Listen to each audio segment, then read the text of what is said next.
This is a WNBD NBC 33 News Brief.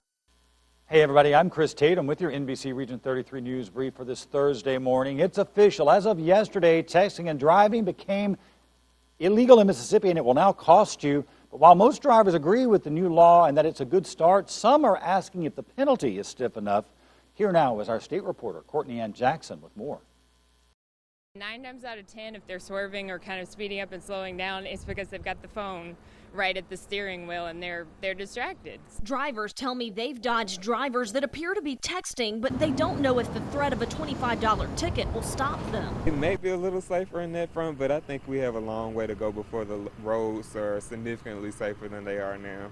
Phone calls while you're driving aren't banned. Some drivers say they don't know how law enforcement will know what you're doing. It's going to be kind of difficult, to see if a person, maybe just seeing who calling them and I'll call them back later, then a person that's actually finna texting with their fingers while they driving. So how do you tell the difference? That question is echoing with Attorney John Reeves. It's one of those things where it ought to be passed.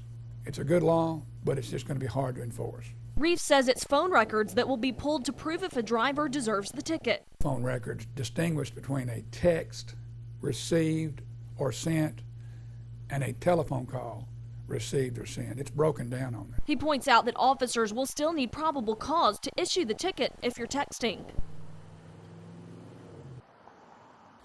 All right, thank you, Courtney Ann Jackson. Moving on to our next story now. A local circuit clerk is out of a job this morning. She resigned to avoid having to issue marriage licenses to same-sex couples. Here's NBC 33's Justin Moore.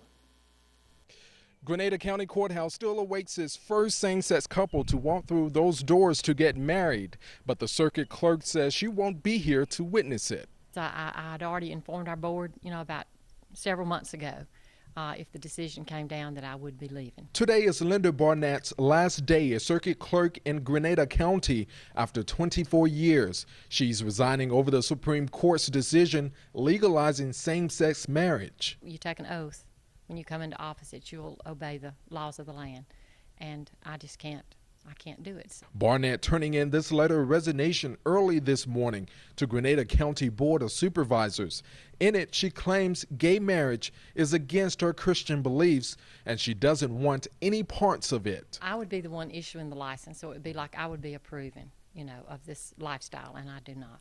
But make no mistake, Barnett says she loves all people, but she just doesn't agree with the gay lifestyle. I just believe that the Bible teaches that marriage is between a man and a woman. And I stand on that. No matter what man says, that's what God's word, and that's the final authority. Outside. This is a WNBD NBC 33.